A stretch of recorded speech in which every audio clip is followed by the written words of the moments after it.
에베소서 5장 5절부터 읽겠습니다. 5절부터 14절까지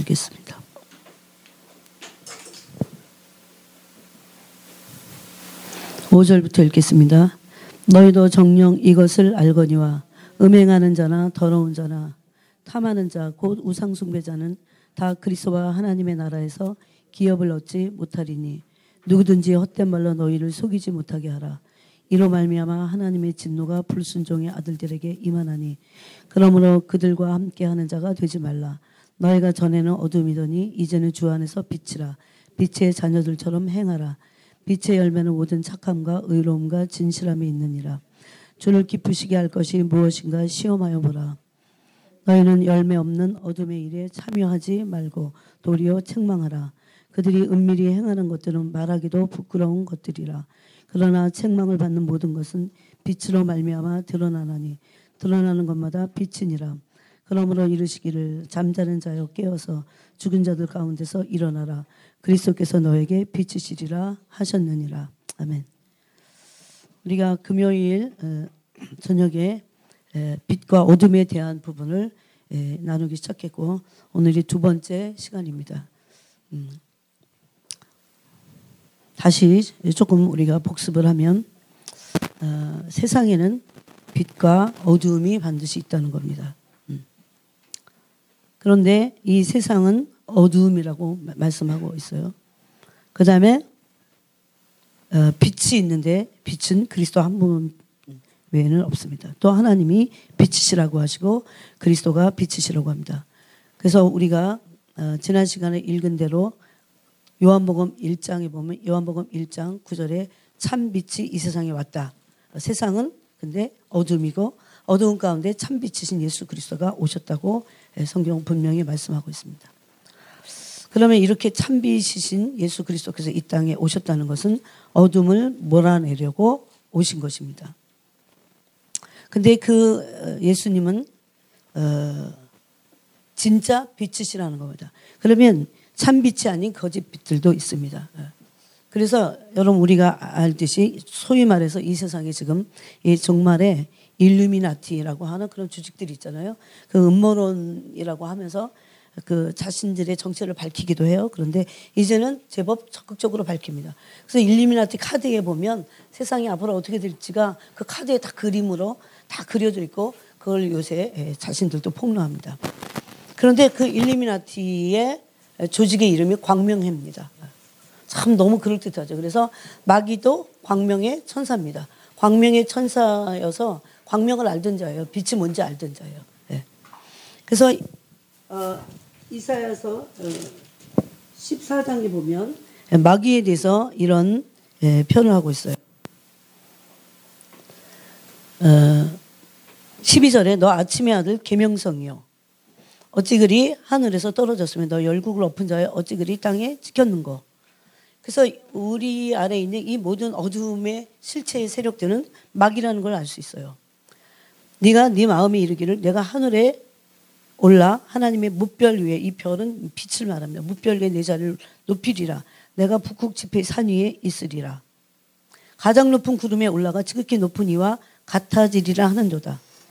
네. 원래 마귀는 이렇게 해서 타락한 존재였습니다. 같아지로 가다가.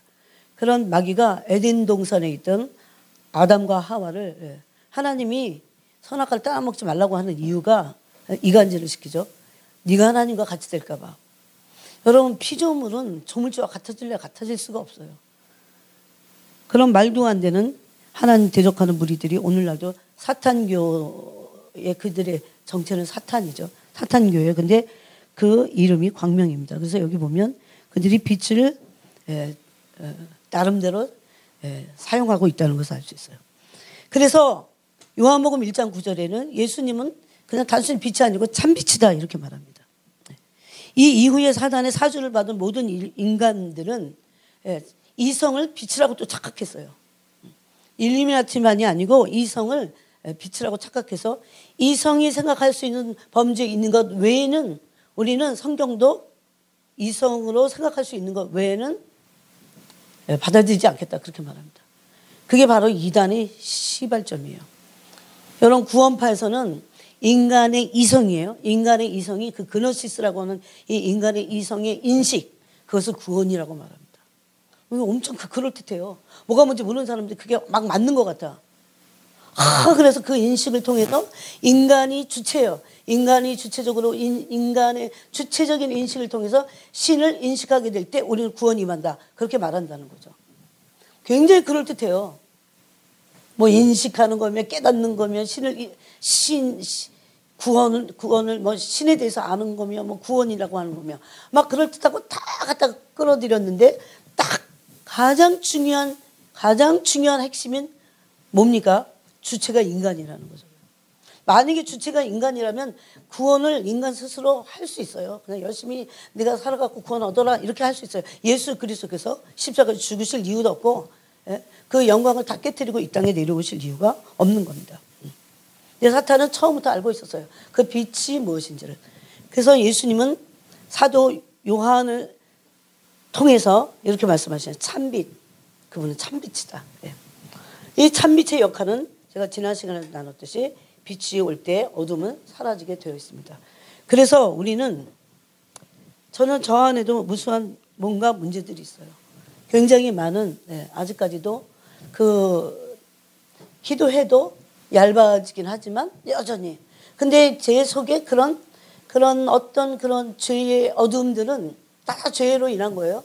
그 어둠들은 그냥 놔두면요 세력이 자꾸 커져. 그리고 안 느껴지세요? 난 아무렇지도 않다.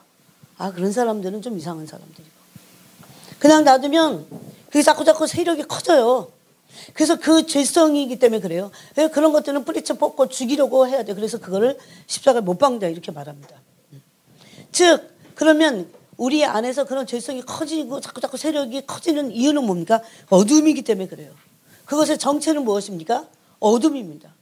뭐 기분이 안 좋고 우울하고 뭔가 침체되어 있고 부정적이고 변명을 일삼고 진정한 회개 안으로 들어가지 못하고 또 뭔가 마음이 분주하고 정신이 해이해지고 말씀에 해이해지고 뜨거움이 없고 열정이 없고 또 여러분이 나열해 보세요.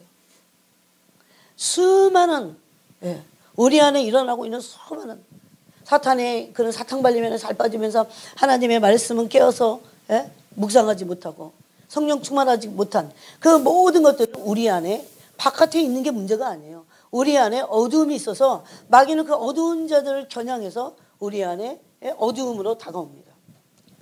그래서 예수님이 참빛으로 오셔서 근데 그것은 말씀이 또 빛이기도 해요. 근데 그 빛은 생명의 빛이라고 됐어요. 이 생명의 빛이신 말씀의 빛을 받지 않고는 우리는 어두워서 살 수 없습니다. 지금은 세상에 그 전보다는 몇 배로 어두워졌어요, 세상이. 그냥 사람들이 흑암에 앉아있다 이렇게 성경은 말씀하고 이사야서요. 여러분은 인정하세요? 창세기 1장 2절을 그 금요일도 나눴듯이 기품 위에 그 수월 위에 뭐가 있어요? 흑암과 공허와 혼돈이 있어요. 근데 하나님이 1장 3절에서 빛이 있으라 그러시니까 뭐가 없어집니까? 그냥 단순히 빛이 임함으로 어둠이 물러난 게 아니고 그 흑암 안에 있는 존재들 공허해요. 인간은 혼란스러워요. 혼돈이 없어요. 혼란스러운 모든 것들은 다 어둠입니다. 그래서 그 실체가 마귀의 역사예요. 혼란스럽고 공허해요. 그래서 여러분 인간같이 공허함을 느낀 존재는 없어요. 죽을 것 같이 공허해도 하나님께는 안 나와요. 또 그게 스월 위에 기품 위에 뭐가 있다고 성경 말해요. 창세기 1장 2절에 보니까 혼돈이 있어요. 혼돈. 그냥 혼돈이라고 하는 거 막 안 채워갖고 메스하고 정신없고 단순히 그런 것만, 물론 그렇게 정리정돈을 해야 됩니다. 근데 그것만이 아니에요. 혼돈이라고 하는 것은 진리가 뭔지 비진리가 뭔지 엉켜 있어요. 그래서 그걸 분별해낼 능력이 인간 스스로에게 없어요. 엄청 이성적인 것 같지만 그 이성의 정체는 뭔지 아십니까? 교만입니다. 이성의 정체는 교만이에요. 그래서 이성적으로 하나님을 알겠다고 하는 사람들은 그것이 결국 알망정 알 수도 없지만 자기 의가 돼서 교만에 빠져갖고 눈이 어두움에 처하게 된다는 겁니다. 참 빛은 겸손해요. 그래서 빛 자체가 속성이 겸손이야. 빛 자체가 속성이 온유예요. 우리 이런 것들이 이 빛으로 진짜 와야 돼요. 예를 들면 겸손이 빛으로 와야 돼요. 그래야 그 겸손의 실체를 알 수 있어요. 그게 빛이라는 걸 알 수 있어요. 그 빛이 왔는데 빛의 반대는 어둠인데 겸손의 반대는 겸손이 빛이면 반대의 어둠은 뭘까요? 교만이겠죠. 그래서 겸손의 빛이 왔을 때 교만의 어둠이 꼼짝 못하고 다 드러나는 겁니다. 막 사람들은 막 이성적으로 그걸 말하고 어쩌고저쩌고 변명을 하지만 그거는 교만일 뿐이야. 하나님 보실 때 악독한 교만일 뿐이에요. 그거는 아무리 이성적으로 나를 변명하고 하지만 그거는 하나님 보실 때 겸손은 빛이기 때문에 빛으로 비춰질 때 그건 어둠인 거죠. 어둠 어떻게 해야 됩니까? 몰아내야 됩니다. 근데 진짜 빛이 왔냐는 것을 금요일날 같이 나눴어요. 진짜 빛이 오면 어둠은 물러나게 되어 있습니다. 전 제 안에서도 수많은 어둠을 봤어요. 그걸 막 계속해서 그 세력이 커질까봐 꺾어버리고, 꺾어버릴 때 힘들어요. 어떻게 꺾어 막 뿌리채 뽑기를 원하고. 여러분 어둠의 뿌리가 흔들려 보세요. 자라고 하는 그 뿌리가 막 흔들려갖고 다 기반이 다 무너져 보세요. 절대 그것을 원하는 사람들이 없어요. 그게 자기 기반이었기 때문에. 기반이 다 뿌리채 뽑혀갖고 막 흔들리고 막 처음에는 막 헷갈릴 거예요. 막. 그것을 인간은 어둠을 기반 삼아서 흑암에 앉아 있어요. 이사야서 60장과 62장이 그런 말씀을 계속하고 있습니다. 이사야서 60장 1절에는 흑암에 앉은 백성에게 빛이 비쳤다 그럽니다. 제가 옛날에는 이게 뭐지? 제가 흑암에 앉아 있는 걸 몰랐어요. 교회 다니면 다 빛인 줄 알았어요. 또 이사야서 60장 18절부터 22절에 보니까 하나님이 영원한 빛이 되실 때, 우리에게 빛으로 오실 때 우리는 완전히 회복될 것을 말씀하셨어요. 그러니까 빛은 회복하는 능력이에요. 이런 빛도 아니고 바깥에 있는 그 태양빛도 아니라고 그러잖아요. 그래서 이것을 계시록 21장 23절에서 27절 사이에 보니까 하나님의 속성에서 나오는 그 영광의 빛이에요. 하나님의 참 형상 안에는 그 빛이 있어요. 하나님에게는 어둠이 조금 더 없으시다는 것이니라 그랬죠. 하나님의 어둠이 없으셔요. 그럼 하나님의 어둠이 없다는 것은 깜깜함이 없다. 단순히 그런 물리적인 어둡고 빛이고 이런 걸 말하지 않아요. 물리적인 빛과 어둠이 아니에요. 물론 물리적인 것까지 영향을 입히지만 본질적으로 하나님 빛이시고 어둠이 없다고 하는 것은 그분의 속성에 이걸 뭐라고 말할까? 죄가 없어요. 죄의 죄성은 어둠입니다. 이거 없는 거예요. 어떻게 하면 이 주님을 대면하고 어떻게 하면 이 주님을 빛으로 대면할 수 있을까? 그래야 그분의 속성에서 나오는 그 영광의 본체에서 나오는 그 영광의 빛을 우리가 실제적으로 우리 가슴에 받아야 빛이 뭔지 알아요. 그 빛이 진짜 와야 어둠은 물러가게 돼 있어요. 요즘 사람들이 왜 이렇게 막 진리가 아닌 것을 가지고 고집을 빡빡 부리면서 마치 진리인 것처럼 들이대고 그리고 진리는 없는 것 같아요. 막 심지어 왜 그런지 아세요? 산빛이신 그리스도 그 말씀의 진리의 빛이 이 땅에 지금 그 비치는데 사람들이 받지 않아서 그래요. 존 파이퍼대로 말하면 빛은 반드시 각 사람에게 비친다고 그랬어요. 요한일서 1장 9절에 보니까 참빛 그 세상에 와서 각 사람에게는 비치는 빛이 있었다 이렇게 됐어요. 근데 왜 못 받을까요? 완악해서 마음이 굳어져 있어서 닫혀 있어서. 여러분 이렇게 결심하셔야 됩니다. 이 올해 첫 주잖아요. 어떻게 하든지 내가 아무리 어려운 일이 있어도 하나님께는 내가 마음을 열자. 앞으로 올해 더 어려운 일들이 더 많아질 겁니다. 우리가 믿음을 하나님께만 예수 그리스도의 말씀에만 진리의 말씀에만 깊이 뿌리를 내리고 그 사랑에 우리의 믿음을 깊이 뿌리 내리는 그 골방 기도를 하지 않는다면 어둠이 그리고 실제적으로 어려움들이 왔을 때 신앙은 다 흔들려 버릴 겁니다.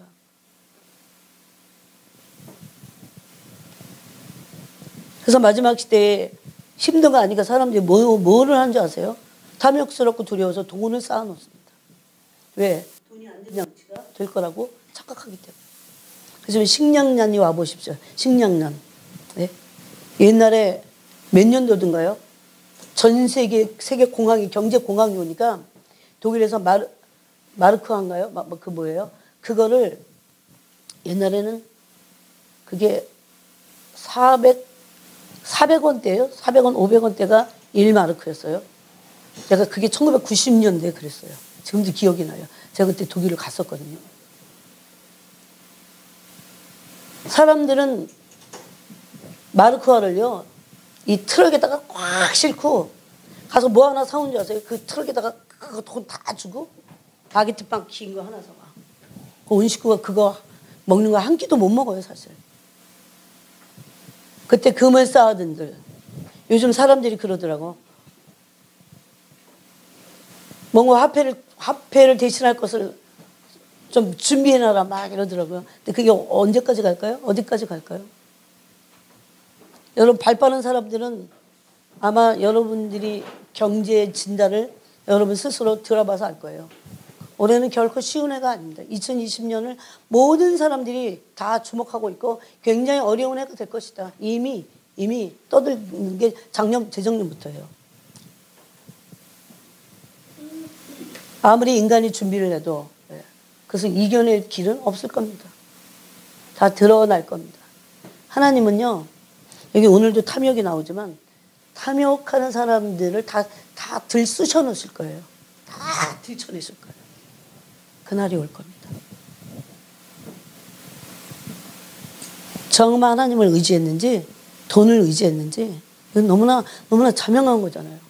사람을 의지하는지 돈을 의지하는지 하나님을 의지하는지 우리의 의지 대상이 뭔지. 저는 이것에 정말 노출된 적이 있어요. 진짜 당장 오늘 일용할 양식인데 내일 게 없어. 내일 거 없으니까요. 인간 정말 추잡해져. 누추해지고 정말 완전 쪼다예요, 쪼다. 진짜 믿음은 어디 갔는지 하나님 죽을 때 죽을 망정 이런 믿음 없어져요. 싹 없어져요. 더군다나 우리는 물질에 굉장히 구애를 받으면서 물질에 너무너무 익숙하게 자본주의 이런 가치관에 너무 물들었어요. 그래서 이게 너무 무서워요. 내가 너무 자본주의 가치관에 너무 물이 들어있구나. 그래서 지금 그 훈련을 받지 않으면 우리는 매매의 수단인 짐승의 표를 받게 될 겁니다. 두려워 겉떨림으로 항상 복종하고 구원을 이루어가야 될 너무나 그런 끝에 와 있습니다. 그래서 계시록 21장 23절부터 보니까 빛이 어둠에 비춰야 되는데 천국은 이 하나님의 참형상에서 나오는 그 영광의 빛으로 꽉 찬 곳이에요. 아무런 빛이 필요 없어요. 거기에 낮이 필요 없다 그랬어요. 낮이 따로 없어요. 해가 없어요. 왜? 예수 그리스도가 해같이 빛나시는 거예요. 근데 그게 뭘까요? 그분의 참 형상 안에서 나오는 영광의 빛이에요. 이걸 단 한 번이라도 본질로 대면을 해봐야 빛이 뭔지 알잖아요. 빛은 뭐 우리가 생각하는 그런 빛이 아니라니까요. 이거는 물리적인 빛이잖아요. 이건 인간이 만든 전기의 빛이잖아요.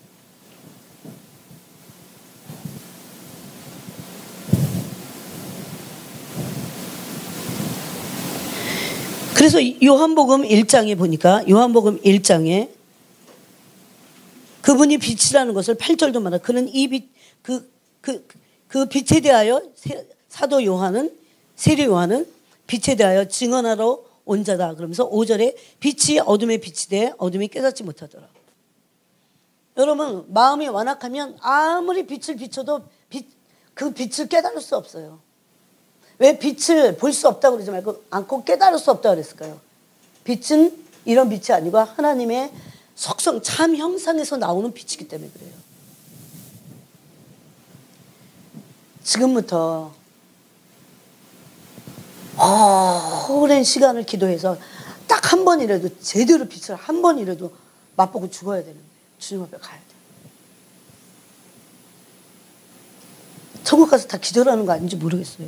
뭐 이런 빛이셨어? 이렇게. 그래서 디모데서는 이렇게 말하면 그는 우리가 가까이 가지 못할 빛에 거하신다. 디모데서 6장 16절에 말씀. 가까이 가지 못할 빛에 거하고 계세요. 근데 아들 예수 그리스도를 통해서 우리를 하나님의 빛과 사귀게 하셨다. 요한일서 1장 5절이 말씀하고 있습니다.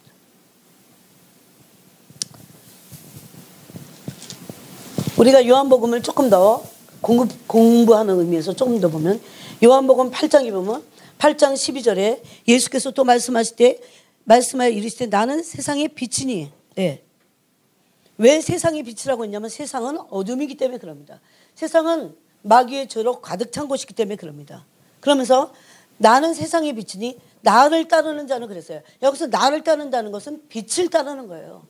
여러분 사람들이 예수님을 난 따라 그러지만 예수님을 따르는 게 뭔지를 몰라요. 예수님을 따른다는 것은 말씀 그대로를 따라가는 거예요. 왜? 말씀이 빛이기 때문에. 여호와의 말씀은 내 길의 빛이요 내 길의 등불이다 그랬잖아요. 예? 말씀을 따라가는 거예요. 근데 그것이 그것인 줄을 알게 돼요. 예? 말씀을 따라가지 않은데 나는 그리스도를 믿어. 난 그리스도를 따라가. 그걸 거짓말한다는 거예요. 요한일서 1장에서 그걸 거짓말한다 그럽니다. 예? 말씀을 따르고 말씀을 믿는 겁니다. 말씀에 순종하는 것은 빛에 순종하고 빛을 따르고 빛과 사귀는 거예요. 그런데 우리는 빛이신 말씀과 빛이신 예수 그리스도를 말씀을 통해서 사귀지 않으면 말씀을 통해서 사귀는 거야. 빛이신 예수님과. 그러지 않으면 절대 그 빛이신 말씀에 순종할 수 없어요. 그래서 순종하지 못하는 거예요. 그래서 말씀의 빛 앞에 많이 머무는 사람들이 순종하게 돼 있어요. 이 율법책을 내 입에서 떠나지 말게 하고 그것을 주야로 묵상하여 그 가운데 기록한 대로 다 지켜 행하라. 주야로 묵상한 사람들이 그 가운데 기록한 대로 다 지켜 행할 수 있다는 거죠. 단순히 있는 게 아니라 묵상하는 거예요. 계속. 묵상한다는 건 그 말씀의 빛이 내 심령 가운데 계속 내리쬐는 거죠. 그러면 평탄하게 될 것이요. 내 길이 형통하리라 그랬습니다. 형통하려고가 아니에요. 단순히.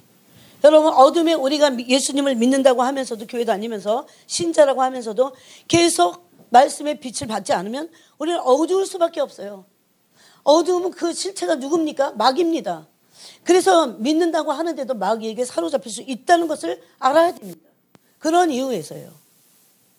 이 땅에 그래서 우리에게 주님이 빛으로 말씀이 육신이 되어 오셨어요. 그리고 나서 가시고 나서 여러분 진리의 성령이 오셨는데 그분은 뭐예요? 말씀이세요.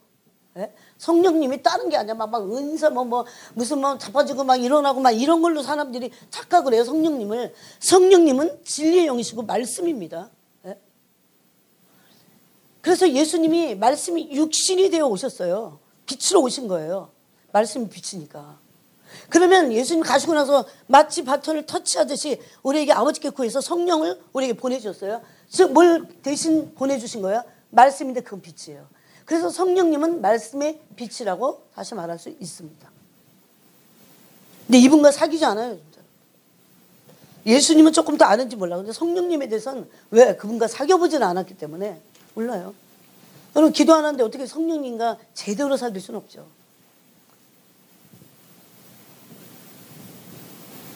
그래서 우리에게 생각보다도 너무나 많은 사람들이 흑암에 고스란히 노출되어 있다는 겁니다.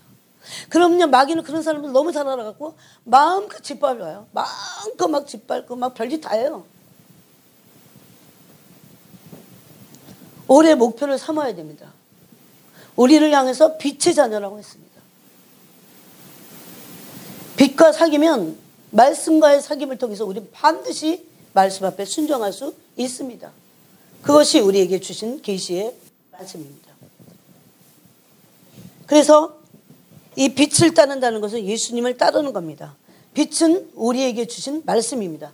그러니까 예수님 자신이 오시기도 했지만, 예? 예수님 자신이 오셨고 빛으로 오셨잖아요. 근데 예수님이 가시고 나서 이제 성령을 통해서 빛으로 오신 거예요. 성령님을 따르면 빛 가운데 거하게 된다는 겁니다. 제가 요즘 이런 생각을 참 많이 했어요. 이게 이런 생각을 한 지가 오래됐지만 정말 요즘 교회 다니는 사람들 지금 정말 성령을 쫓아 성령에 의해서 살아가는, 예? 성령님이 나의 주인이죠. 내 안에 계신 성령이 성령을 쫓아 생각하고 로마서 8장에 그렇게 돼 있잖아요. 네가 율법의 요구를 이루려면 나는 너에게 율법의 요구가 이루어지게 할 거야. 그래서 율법 아래서는 안 되니까 육체 때문에 율법 아래서는 안 되니까 이제 성령의 밥 아래 너를 둘 것이다. 그래서 그 성령이 우리에게 엄청난 율법의 요구를 이룰 수 있는 은혜를 주셔서 율법의 요구를 이루게 할 것이다. 이게 복음이에요, 여러분. 그때 뭐라고 합니까? 성령을 쫓아 행하라 그럽니다. 근데 그 뒤에는 성령을 쫓아 행하기 위해서 성령의 생각을 하라 그럽니다. 그러면 육신의 생각은 사망이고 영의 생각은 생명과 평안인데 그 성령의 생각을 하게 될 때 어떻게 됩니까? 성령을 쫓아서 행하게 돼 있어요. 성령을 쫓는 게 빛을 쫓는 거예요. 나는 그렇게 하고 있나? 성령을 쫓아서 살고 있나를 봐야 돼요. 만약에 그런데 성령을 쫓아서 사는 것에 익숙하지 않아요. 진짜 이 훈련이 안 돼 있어요. 한마디로. 네. 이거는 한 텀? 한 4, 5개월 해갖고 되는 게 아니에요. 어느 기간 동안 성령을 따라서, 여러분 성령을 따라서 성령께 늘 내 안에 계신 성령께 엄청 집중하는 거예요. 그러다가도 놓치잖아요. 다시 성령을 쫓아서 행하고 성령을 따라 행하고 무슨 바쁜 일 있고 어쩌고 저쩌고 문제 생겨보세요. 그 막 성령은 어디 갔어요? 훈련이 안 돼서 그런 거죠. 여러분 10년, 20년, 30년, 40년 믿어도 성령을 따라서 사는 이 빛을 따라 사는 거예요. 그거에 엄청 약해요. 진짜 그렇게 사는 사람이 얼마나 있을까요? 거기에 그런 사실을 그냥 지식이 아니라 빛의 계시로 알고 있는 사람이 몇 명이나 돼요. 실제적으로 이것도 쫓아서 살아가 봐야 돼요. 일단 생각부터 바꾸는 거예요. 뭔 생각을 말씀으로만 생각하는 거예요. 그래도 다 삽니다. 살 수 있어요. 그렇게 해야 여러분 우리 이 뇌하고 이 가슴에요. 말씀이 새겨지는 단계가 있어요. 네? 내가 어디 갔는데 급한 일이 있을 때 딱 한 바퀴 까먹었다. 그건 아직 안 새겨져서 그래요. 그거는 초보예요. 근데 어떻게 성령을 쫓아 삽니까? 급하면. 다 나 쫓아서 내 마음대로 내 생각과 내 느낌대로 쫓아 살고 급한 대로 볼일 그렇게 그거 세상 기준 갖고 다 살죠. 내 기준 갖고. 네? 그러니 엉망진창이죠. 마귀는 막 즐거워하면서 우리 삶에 막 포진해갖고 들어오죠. 들어와서 그냥 쫙 포진해버리죠. 처음에 갑자기 막 다 죽을 판이 생기는 게 아니에요. 점점 예? 점령이 들어갑니다. 성령 충만은 다른 게 아닙니다. 성령이 지배하는 삶인데 그것은 성령을 따라 살 때 성령이 지배해요. 우리를. 인격체시기 때문에. 여러분 주변에도 보세요. 정말 성령을 쫓아서 생각하고 행하는 사람이 명령인가? 그럼 성령님이 주인이라는 거예요. 내 주인이 아니에요. 이거는 남이 봐도 알아요. 대부분 누가 주인입니까? 내 자아가 주인입니다. 내가 결정하고 내가 하고 싶으면 하고 내 느낌이 내 주체예요. 내 느낌과 내 생각과 내 관점과 나의 계획이 그래서 생겨난 계획들에게 초점을 둡니다. 그거는 성령을 쫓아서 살지 않아요. 이게 단도직입적으로 말하면 성령을 쫓아서 살지 않는 이 훈련이 되지 않은 사람들 하나님 쓰실 수가 없다는 겁니다. 작든 크든. 빛을 따른다는 건 뭡니까? 우리 안에 어둠을 몰아내면서 성령의 빛을 따라가는 겁니다. 성령님을 따라서 사는 것에 내가 익숙히 있어야 되고 아니 연락부터 받아야 되고 훈련부터 받아야 돼요. 늘 성령의 생각을 하는 것에 훈련을 받아야 돼요. 늘 말씀을 그래서 많이 묵상하면 성령의 생각을 하게 돼 있어요. 그래서 말씀 묵상이 얼마나 중요한 키인지 모릅니다. 어떤 사람들은 말씀을 자기가 주체가 돼서 풀고 있잖아요. 이거 얼마나 잘못된 일들입니까?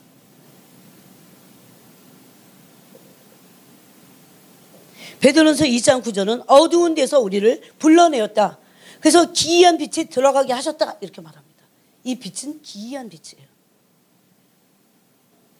또 이사야서 9장 1절에서 2절을 보면 또 마태복음 4장 14절을 보면 흑암에 앉은 백성들이 큰 빛을 봤다 그래요.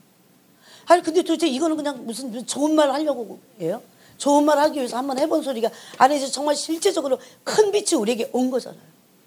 그럼 내가 어둡다면 우리는 정직해야 돼요. 하나님 내가 어둡습니다. 나 늘 우울합니다. 난 내 마음대로 살고자 합니다. 내 느낌만 있습니다. 여러분 정말 성령이 빛을 비춰갖고 성령의 뜻을 알게 될 때요. 내 느낌과는요 완전히 극이라는 걸 알게 돼요. 깜짝 놀래요. 그래서 자기 느낌이 성령의 느낌인 줄 착각할 정도로 성령님이 어떤 분인지를 잘 모르고 살잖아요. 왜? 성령을 따라서 생각하고 행하지 않았기 때문에, 훈련되지 않았기 때문에.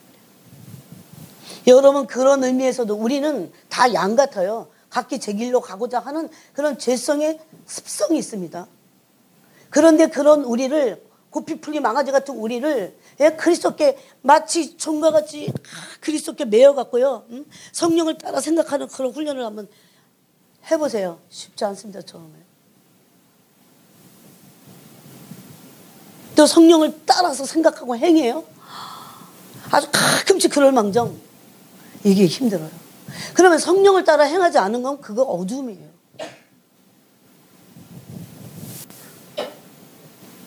저는 주님께 정직하게 말씀드렸어요. 주님, 제가 너무너무나 주님의 그 큰 빛에 비하면 너무 어둡습니다. 주님. 우리는 마태복음 5장 14절은 그러므로 그 큰 빛을 받고 우리는 계속해서 그 빛과의 사귐을 통해서 우리 어둠이 물러가고 어떻게 해요? 세상의 빛이 우리도 되는 거예요. 네? 너희는 세상의 빛이니, 네? 이게 산상수훈에 하신 말씀이잖아요.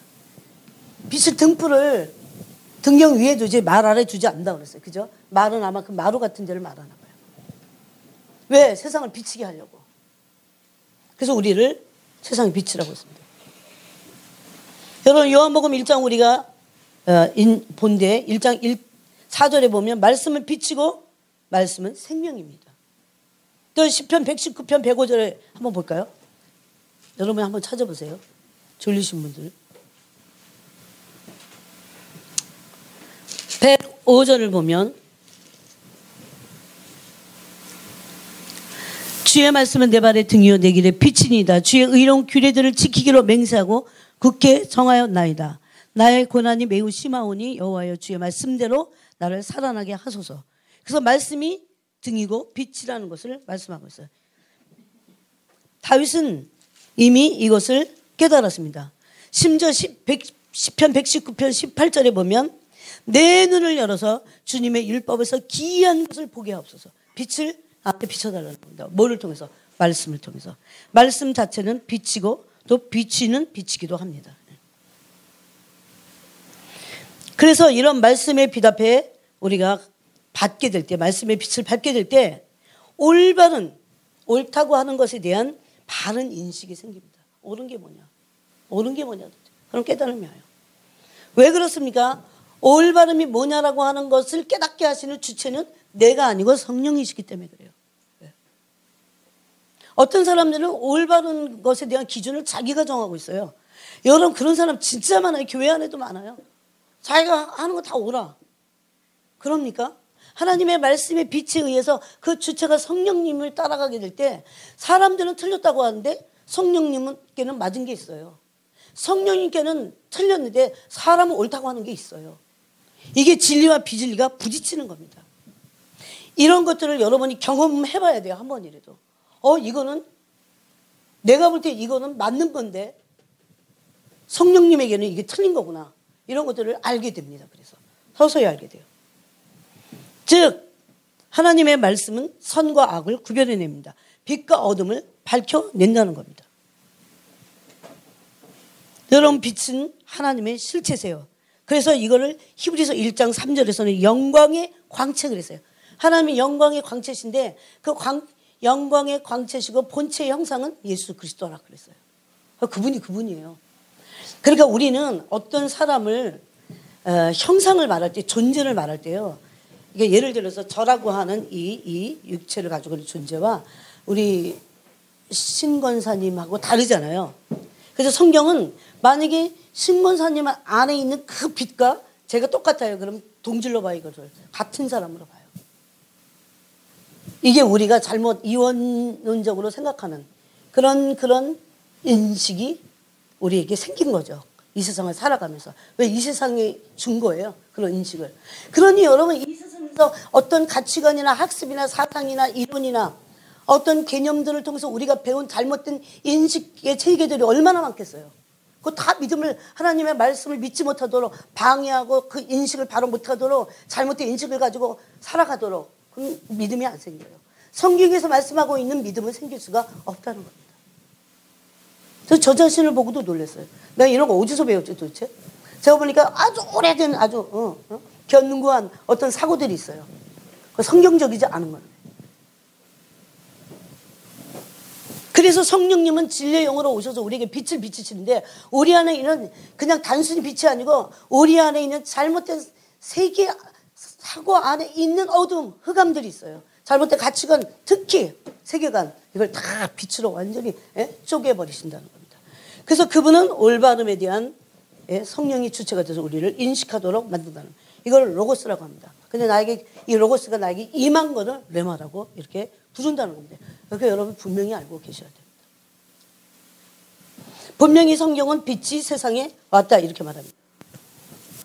또 요한복음 15장, 12장 이거 못 들으신 분들 때문에 조금 더 하는 겁니다. 12장 46절에 보니까 나는 빛으로 세상에 왔나니 계속 예수님은 빛으로 세상에 왔다 그럽니다. 그럼 빛으로 세상에 왔다는 것을 요한복음이 그렇게 많이 얘기하고 그렇게 강조했는데 도대체 이 말의 진의가 무엇일까? 나한테는 그분이 나라고 하는 세상에 빛으로 오신 건가? 네? 그러면서 빛으로 세상에 왔을 때 물론 나를 믿는 자는 어둠에 거하지 않게 하려 함이로라 그랬어요. 사람이 내 말을 듣고 지키지 아니할지라도 내가 그를 심판하지 않으니 내가 온 것은 세상을 심판하려 함이 아니라 세상을 구원하려 함이라 그랬어요. 예수님은 어둠에 처한 흑암에 앉아있는 우리들에게 실제적으로 올바른 것, 진리를 우리에게 계속 빛으로 비추는 거예요. 잘못됐다고. 여러분 그래서 빛이 우리에게 처음에 계속 임할 때 어떻게 될까요? 막 그냥 기뻐갖고 막 날뛰기만 할까요? 그러지 않습니다. 우리 가치관이 막 바뀌어버려야 돼요. 막 무너져야 돼요. 우리가 기반이라고 생각했던 돈에 대한 가치관, 물질에 대한 가치관, 탐욕과 이기심을 근거로 하는 돈에 대한 가치관. 무너집니다. 한번 진지하게 생각해보세요. 난 그렇게 무너졌는가. 사람들에 대한 가치관, 내 탐욕과 이기심을 기반으로 한 자식에 대한 가치관, 돈에 대한 가치관, 뭐에 대한 가치관, 교회에 대한 가치관, 모든 것이 다 내가 내 인식이 기본이잖아요. 내 인식을 기초로 해서 내가 그렇게 인식하고 있는 거잖아요. 가치관을 갖고 있잖아요. 이거에 빛이 비춰갖고 다 무너져 버려야 돼요. 결코 행복하잖아요, 처음에. 이거 다 무너뜨리실 때 힘듭니다. 그럼에도 불구하고 무너져야 돼요. 마태복음 6장 19절부터 23절에 보니까 두 주인을 섬길 수 없다. 두 마음을 가진 것이다. 이건 두 주인을 섬길 수 없다. 이런 물질에 대한 성경적인 가치관을 갖게 될 때 다 무너져야 돼요, 우리가. 그러면서 그때 뭐라고 합니까, 주님이? 마태복음 6장 19절 우리가 두려워하는 말씀 있잖아요. 너희 재물을, 너희 보물을 하늘에 쌓아주라 그럽니다. 저는 여기 저도 지금 걸려 있어요. 뭘 해도 다 내놔야 되는데. 너희를 위하여 그랬어요. 근데 보물을 땅에 쌓아두지 말라. 거기는 좀과 동록이 하며 좀과 동록과 도둑이 구멍을 뚫고 그래서 가끔씩 없어지는 겁니다. 가끔씩 하나님이 거기다가 왕창 구멍을 뚫어갖고 다 질질 새게 만들 거예요. 여러분 경험해 보셨잖아요. 셀 돈이 없다고요? 저만요. 그래도 있어. 동록 좀이 탁 쓸어 그래갖고 쓰지도 못하게 만들고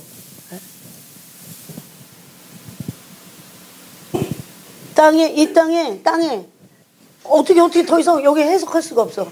땅에 쌓아두지 말라는 거예요. 명령이에요. 땅에 쌓아두지 말라.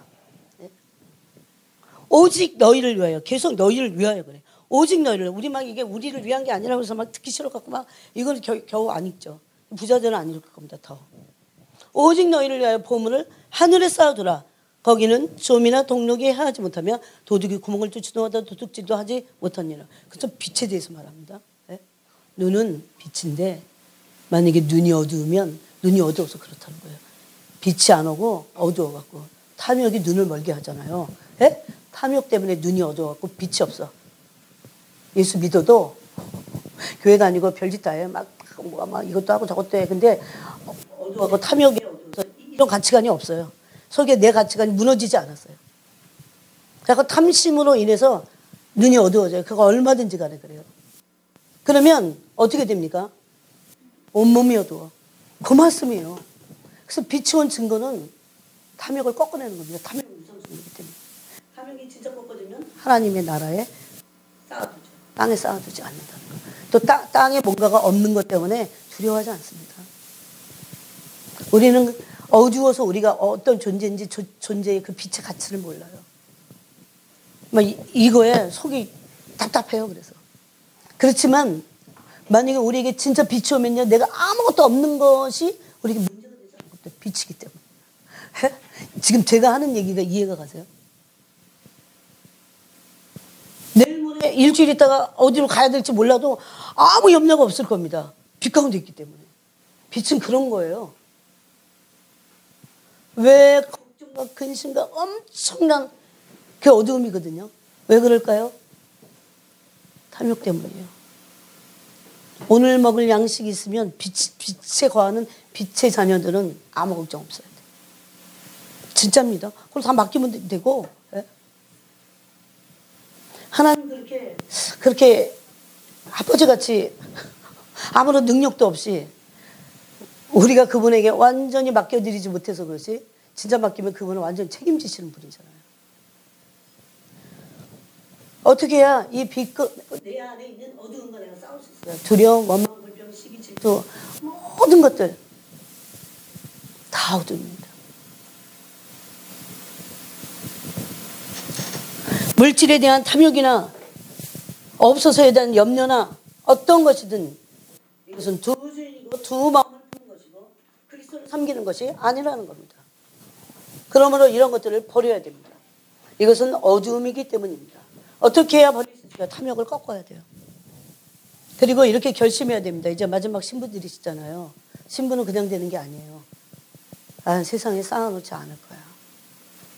그렇게 하실 수 있겠어요? 세상에 난 쌓아놓지 않을 거다.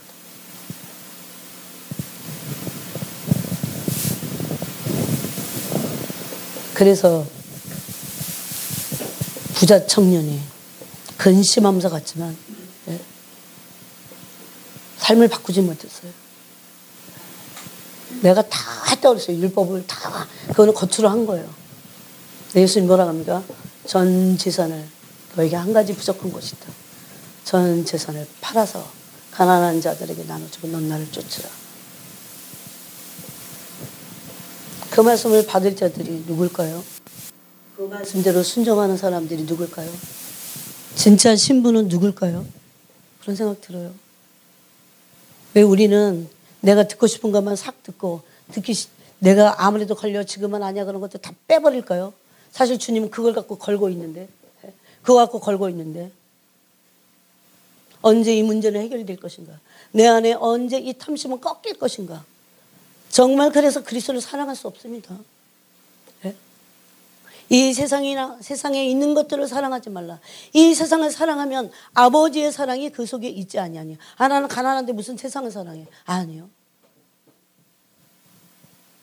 이 세상도 그의 정욕도 다 지나가대요. 하나님 말씀을 순종하는 자들 말씀 거한다고 했어요. 영원히 거한다고 했어요. 영원히. 좀 더 말씀 앞에 우리는 정직해져야 됩니다.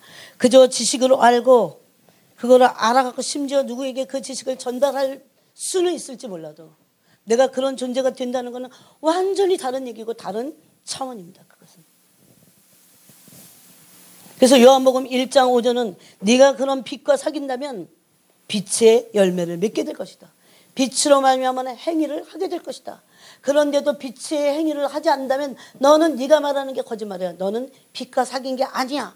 그렇게 말하는 거예요. 너무나 무척 잘랐듯이 그렇게 말씀하셨기 때문에 어떻게 주님께는 어떤 변명도 필요가 없다는 겁니다. 나머지는 어떻게 할까요? 그러면 주님의 우리의 삶을 우리가 나를 지지하고 기반을 뒀던 것이 다 빼져도 그때부터는 진짜 그분이 책임을 지실 겁니다. 우리가 아무리 나를 위해서 막 난리 부리고 막 안전장치 해놓고 그래갖고 뭐 별로 뭐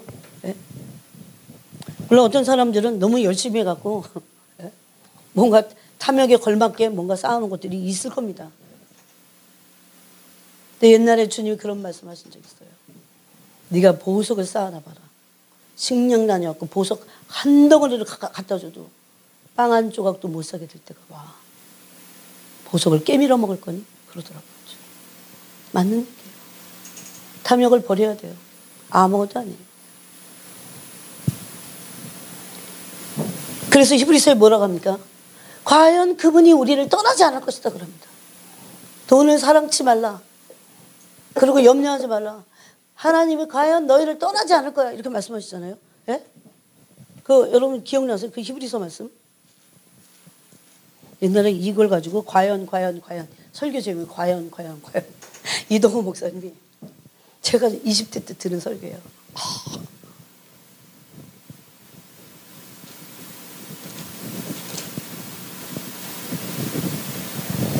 돈을 사랑하지 말고 있는 바를 족한 줄로 알라. 그가 친히 말씀하시기를 내가 결코 너희를 버리지 아니하고. 옛날 성경에는 과연 그랬어요.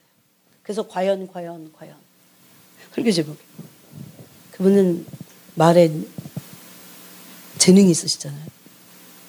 결코 너희를 버리지 아니하고 너희를 떠나지 아니하리라 하셨느니라. 그러므로 우리가 담대히 말하되 주는 나를 돕는 이시니 내가 무서워하지 아니하겠노라. 사람이 내게 어찌하리요 하노라. 이런 믿음이 있어야 신부가 된 것입니다.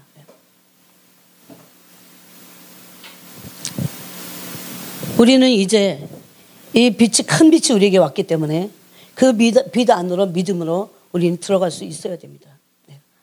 그래서 야고보서 1장 17절에 보니까 은사와 온전한 선물이 빛들의 아버지께로부터 내려온다 이렇게 돼 있어요. 은사와 온전한 선물이 뭡니까? 하나님의 완전한 성품, 하나님의 충만하신 것이 예수님에게 충만했어요. 예수님이 원한 건 딱 하나밖에 없어요. 하나님의 충만하신 것. 하나님의 충만하신 것이 뭘까요? 하나님 안에 있는 하나님의 참 형상이 예수님이 육체로 계시는데도 충만했다. 이것을 골로새서가 말하고 있어요. 그래서 그 빛들의 아버지께로부터 이게 다 내려온다 그렇게 말합니다. 또 고린도서 4장 6절에는 복음의 빛은 하나님 안에 있는 영광의 빛이다 이렇게 말합니다.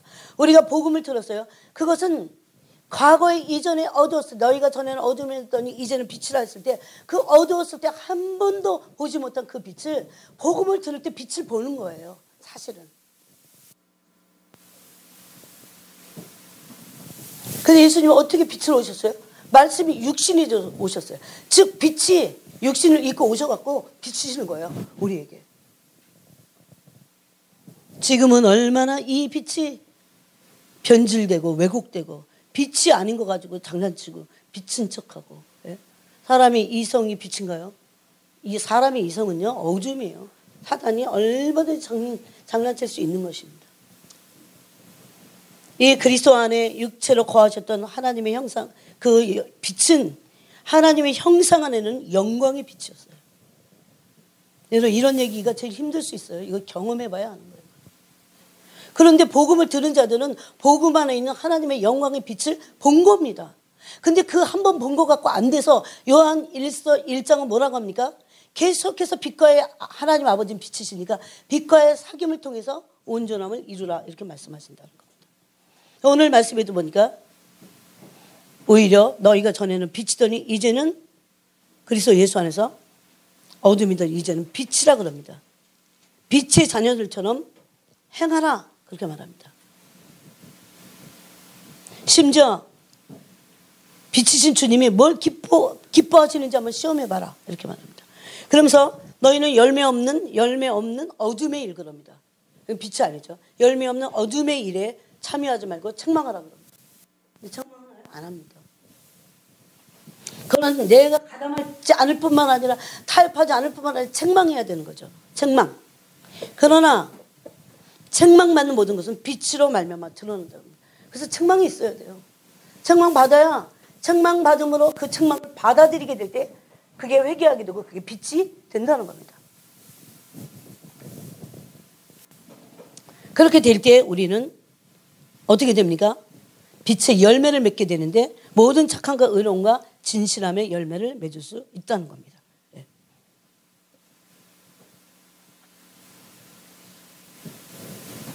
자, 고린도후서를 한번 보겠습니다. 한두 구절을 찾고 마치겠습니다. 고린도후서 11장 14절에 보니까 이런 말씀이 있어요.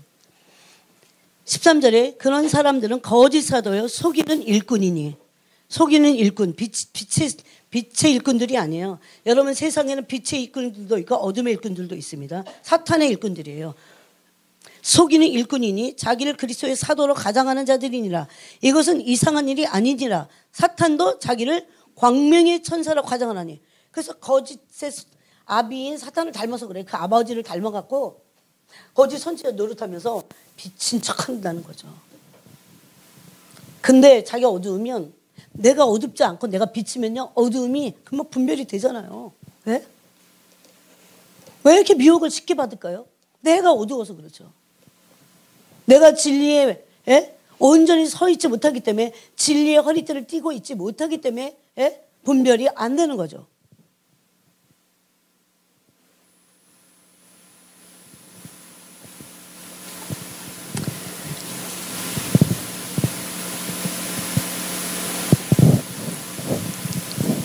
또 말라기 4장에 보니까 이런 말씀이 있습니다.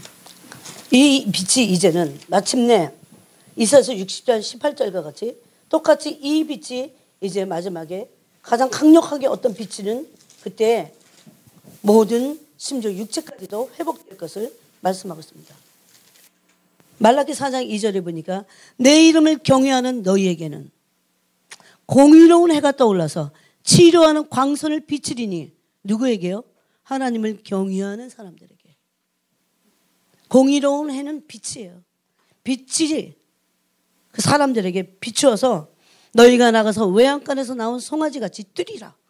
치료의 빛을 받을 때 외양간에서 나온 소같이 뛸 것을 말씀. 완전한 치료의 빛이라는 거죠. 이 말씀은 치료의 빛입니다. 그래서 말씀을 보내서 고치신다는 말씀을 하신 겁니다.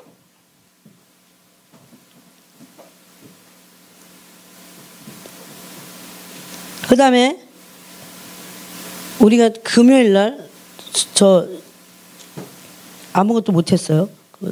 녹음도 못하고 해서 하나를 더 추가해서 말씀드리면, 빛이냐 아니냐는 제가 아무리 못해도 제가 전할 건 전해야 돼요.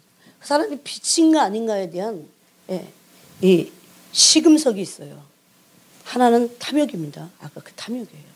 사람 탐욕인가? 탐욕이 꺾였나? 왜? 탐욕은 우상숭배예요. 탐욕이 꺾이면 염려가 없어야 돼요. 돈에 대해서. 진짜 맡기는 거죠, 하나님께. 내가 주도하지 않아요. 주도권은 주님이시고 나는 그냥 주님 하라는 걸 할 뿐이에요. 탐욕이 꺾어야 돼요. 왜냐면 아까 탐욕, 하나님 앞에서 땅에 쌓아두는 거에 대해서 그걸 어둠이라고 하셨으니까. 눈이 어둡다고 그러잖아요. 그래서 여러분, 탐욕에 눈이 어둡다는 성경 구절이 있어요. 그 다음에 두 번째는 뭐냐면, 이 사람이 빛인지 아닌지 여러분 스스로가, 저도 마찬가지예요. 진짜 형제를 사랑하고 원수를 사랑하는 이 빛이에요. 왜냐하면 그게 요한일서 전체가 말씀하고 있기 때문에 그래요. 피할 수 없습니다. 피할 수 없어요. 저는 좀 성격상 그냥 말 안 하면 되지 뭐 이런 약간 그런 어둠이 있었어요. 그게 어둠이라기보다 그냥 내 성격이야 이러고 막 고집을 피고 있었어요. 이거 하나님 빛이 임하잖아요. 다 박살나요. 그게 네 교만 덩어리지 그게. 진짜 교만한 거예요. 요즘 사람들 이게 특징이에요. 저도 요 세대를, 악한 세대를 따라가서 그래요. 물론 지금은 안 그렇습니다. 요즘 사람들 그래서 다 손을 딱 긋고 자기랑 기분 안 좋으면 말 안 하잖아요. 누가 가서 먼저 미안하다고 하고 그렇게 하지 않습니다. 빛이 아니에요. 그건. 어두움도 그런 어둠이 없어요. 그래서 이걸 요한일서 2장에서는 계속해서 이런 말씀하고 있어요. 사랑하는 자들아, 내가 새 계명을 너에게 쓰는 것이 아니라 너희가 처음부터 가진 옛 계명인 7절입니다. 2장 7절. 이 옛 계명은 너희가 들은 바 말씀이거니와 다시 내가 너희에게 새 계명을 쓰노니 그에게와 너희에게도 참된 것이라. 이는 어둠이 지나가고 참빛이 벌써 비침이니라. 그러면 뭡니까? 원수를 사랑하는 것이 참빛인 것을 말씀하고 있어요. 그러면서 빛 가운데 있다 하면서 그 형제를 미워하는 자는 지금까지 어둠에 있는 자요. 여기는 미움이라고 했지만 여러분 사랑하지 않는 것도 똑같은 거예요. 그렇게 표현하나 이렇게 표현하나 똑같은 거예요 사실. 그 형제를 사랑하는 자는 빛 가운데 거하여. 여러분 사랑이라고 하는 건 굉장히 열정적이에요. 적극적이에요. 그래서 베드로 후서에 보니까 종말이 오면 올수록 마음이 넓어져야 돼. 그러면서 또 한 가지 말씀하신 게 뭡니까? 피차 뜨겁게 사랑하라고 합니다. 뜨겁게. 그러려면 응어리 마음에 어쩌고 그냥 바보 같아져야 돼요, 여러분. 바보같이 내려놔야 나한테 그 빛이 올 때. 그런데 여러분 이걸 해석하려고 그러지 말고 빛이 왔을 때 주님의 빛을 자꾸 받으세요. 아, 주님이 나를 어떻게 사랑하십니까? 내가 원수 같은 나를 사랑하셨고 죄인인 나를 사랑하셨고 경건하지 못한 나를 사랑하셨어요. 왜? 그럼 우리는 어떤 사람이 나에 대해서 경건하지 못하게 더러운 짓을 하면 막 화가 나잖아요. 더러운 일을 취하고 어쩌고 너무나 많잖아요. 그거에 대해서 꺼리낌이 없어야 됩니다. 그래서 10절에 보니까 그 형제를 사랑하는 자는 빛 가운데 거의 자기 속에 꺼리낌이 없으나 어떤 존재나 어떤 관계에 있어서 꺼리낌이 없도록 해야 돼요. 그래서 이거는 빛이 와야 돼요. 내가 결심했고 되는 게 아니라 좀 결심하고 저도 해봤어요. 막 기도하는데 여러분 이런 게 있어요. 그 당시에는 조금 그냥 마음이 좀 풀려. 그래서 그래도 그나마라도 기도는 해야 돼. 아예 안 하면 굳어갖고 그 마음이 굳어갖고 여러분 그렇게 계속해서 한 달 흐르고 1년 흐르는 그런 말도 안 되는 삶을 그리스도인이라고 사는 사람들이 얼마나 많은데요. 그래서 어둠이 막 그냥 어떤 사람들은 귀신이 발작 안 해. 근데 그 속에 있어요. 근데 자기만 몰라. 세상에. 근데 어떨 때 보면 이렇게 나오죠. 막. 깜짝 놀랄 정도. 여러분 빛이냐 어둠이냐를 뭘 알 수 있어요? 그래서 그 다음 절에 보니까 그 형제를 미워하는 자는 어둠에 있고 또 어둠에 행하며 갈 곳을 알지 못하나니 이는 그 어둠이 그의 눈을 멀게 하였습니다. 그래서 첫 번째 눈을 멀게 하는 건 탐욕이에요. 탐욕이 눈을 멀게 합니다. 이것을 누구를 통해서 교훈했어요? 발람의 교훈. 유다서와 베드로 후서에 있는 발람의 교훈 아시죠? 또 계시록에 보니까 발람의 교훈을 따르는 자들 그랬어요. 탐욕에 어두운 자들. 종말에 탐욕에 어두워갖고 자기 영혼이 팔아먹는지도 모르고 따라가는 자들이 여러분 얼마나 많습니까? 그 다음에 두 번째 눈을 멀게 하는 게 뭡니까? 형제를 사랑하지 않는 거.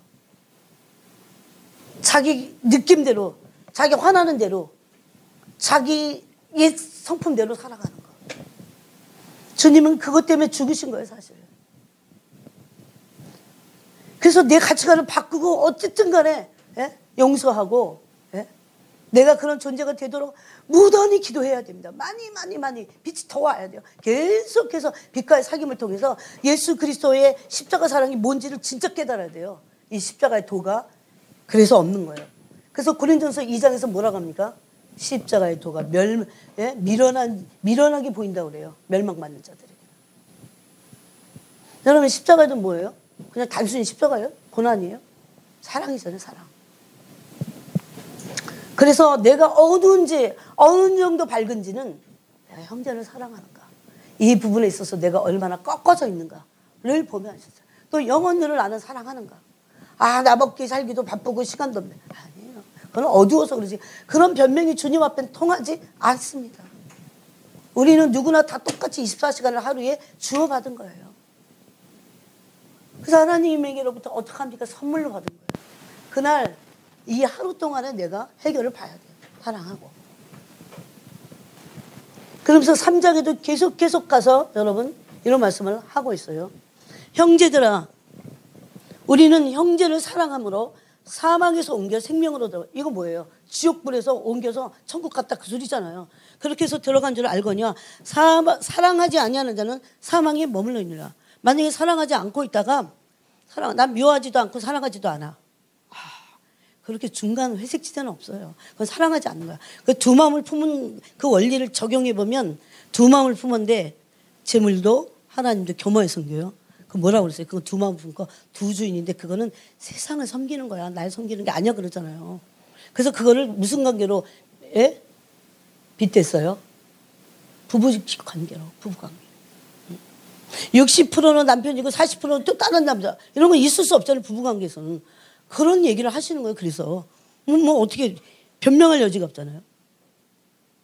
우리 형제를 사랑함으로 사망에서 옮겨 생명으로 들어간 줄 알거니와 사랑하지 아니하는 자는 사망에 머물러. 이거 보면 나 기도 열심히 못해갖고 내가 정말 신부로 준비를 됐나? 물론 그것도 생각해봐야 돼. 그런데 그보다 더 중요한 게 있어요. 난 탐욕에 꺾였나. 이게 신부예요.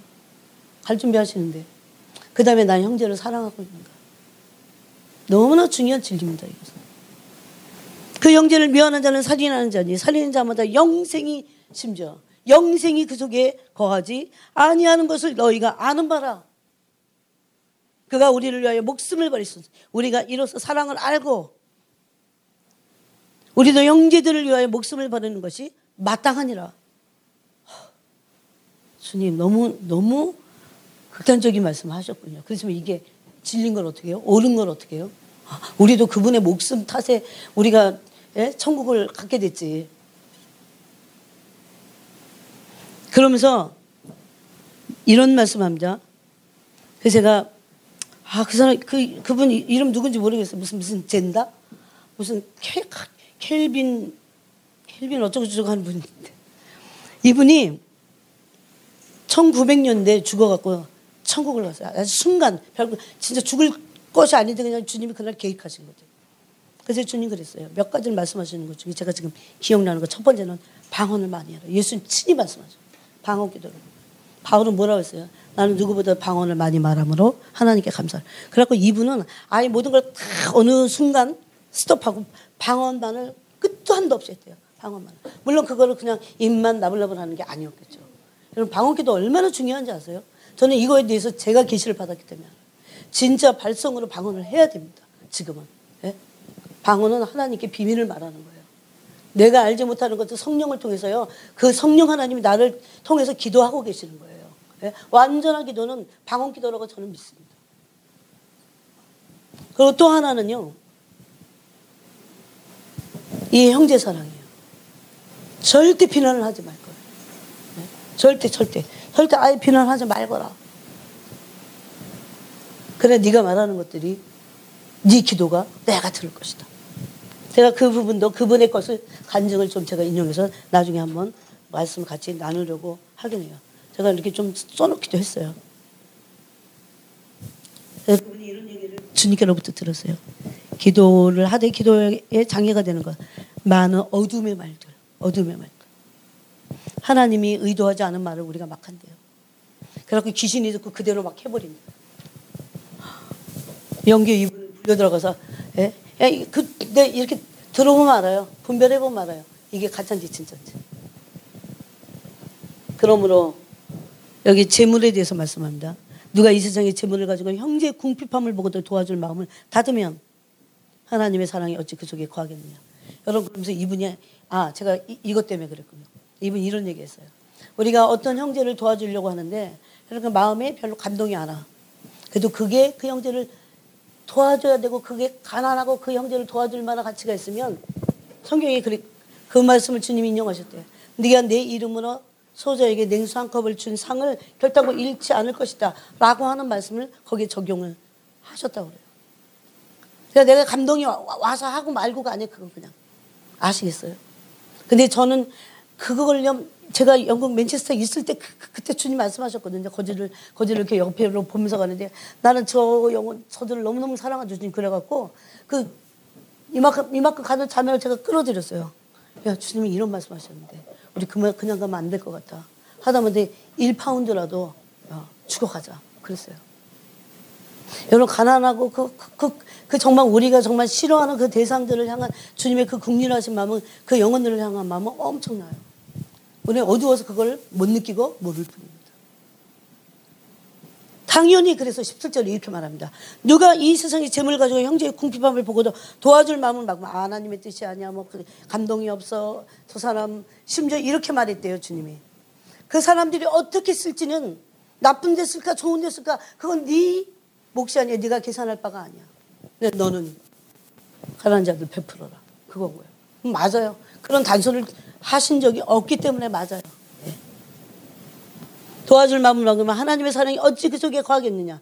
자녀들아 우리가 말과 혀로만 사랑하지 말고 행함과 진실함으로 하자 그랬습니다. 그래서 오늘 이 빛에 대한 부분은 그래서 보니까 찬빛은 형제 사랑에서 완성됩니다. 온전해집니다. 네. 이건 산상수훈에서도 주님이 여러 번 말씀하신 거예요. 이방인들과 같이 하지 마라. 너를 좋아하는 사람에게 잘해주고 그거는 이방인이 하는 거고 사랑이 아니라고 주님 분명히 말씀하셨습니다. 그래서 우리의 빛이 완성되는 것은 원수를 사랑하는 것에서 왔어요. 그럼 하나님의 아들이 되는 거예요. 여러분. 이 음성을 한번 들으셔야 되는데 그렇게 우리가 사랑하게 될 때 하나님이 너는 내 아들이야. 아마 하늘에서 그렇게 말씀하실 겁니다. 용석 인제 왔네.